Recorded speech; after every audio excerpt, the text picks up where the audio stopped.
शांति। 6 मार्च 2023 की साकार मुरली से होमवर्क। आज की मुरली से हम लक्ष्य लेंगे माता पिता से सदा सुख का वर्षा लेने का पुरुषार्थ करना है। सदा सुख का वर्षा कहेंगे सूर्यवंशी राजाई में आना। इसकी विधि जो आज की मुरली में बताई, याद की यात्रा की रेस करनी है और बाप पर निश्चय रखना है। ज्ञान, निश्चय और याद, इन 3 विधियों के आधार पर हम माता पिता से सदा सुख का वर्षा ले सकते हैं। याद के लिए आज की मुरली में बाबा ने कहा मन मना भव मध्य जीव भव, अर्थात बाप और वर्षे को याद करो।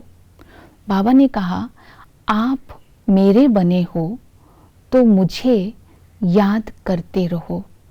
तो याद करने के लिए आज बाबा ने विशेष अटेंशन दिलवाया निश्चय के ऊपर कि तुम्हें निश्चय है ये बेहद का वही बाप है जिससे हमें स्वर्ग का वर्षा मिलता है। इस खुशी और नशे में रहो। दूसरा निश्चय है कि बाप ही हमारा सतगुरु है जो हमें स्वर्ग के द्वार में ले जाते हैं। तो ऐसा कोई भी कर्म नहीं करना है जो सतगुरु का नाम बदनाम हो जाए या सतगुरु के निंदक कहलाए। तीसरा हमें निश्चय है कि यही बाप टीचर बन करके हमें पढ़ा करके सूर्यवंशी राजाई के लायक बना रहा है। तो इस तरह इस निश्चय से संबंधों से होने वाली प्राप्ति को स्मृति में रखते हुए निरंतर बाप की याद में रहने की रेस करेंगे, जिसको याद की यात्रा बोलते हैं।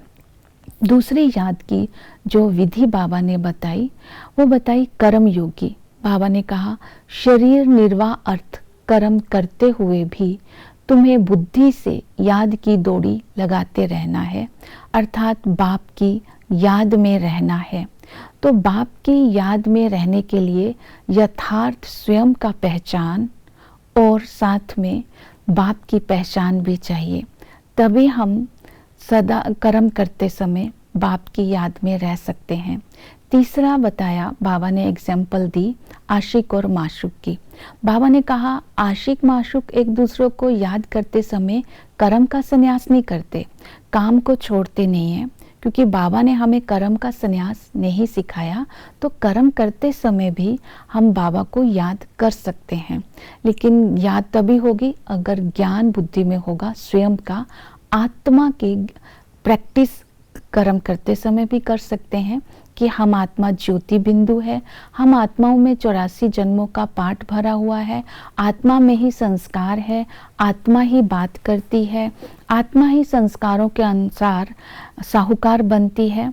आत्मा निर्लेप नहीं है, इसलिए पाप आत्मा, पुण्य आत्मा, महान आत्मा कहते हैं।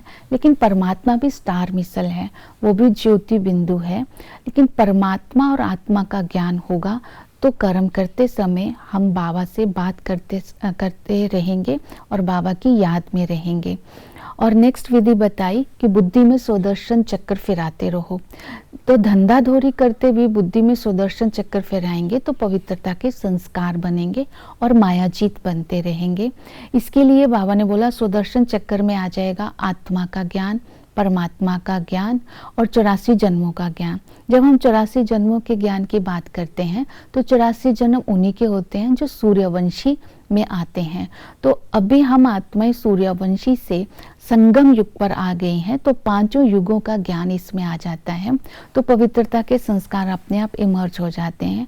हम ब्रह्मा बाबा के बच्चे हैं तो आपस में भाई बहन हैं, शिव बाबा के बच्चे हैं तो आत्मा आत्मा भाई भाई है, तो पवित्र रहना सहज हो जाता है। ये संगम पर बाबा ने युक्ति सिखलाई है पवित्र रहने की। तो स्व का दर्शन करना है और भविष्य में अपने वर्षे का भी दर्शन करना है कि हम ही प्रिंस प्रिंसेस बनते हैं सूर्यवंशी राजाई में। वहाँ एक घराना होता है, एक धर्म होता है, सदा सुख होता है और किसी प्रकार की विकार नहीं होते हैं। तो इसी तरह बाप और वर्षे की याद से हमें सदा सुख का वर्षा लेना है। ओम शांति।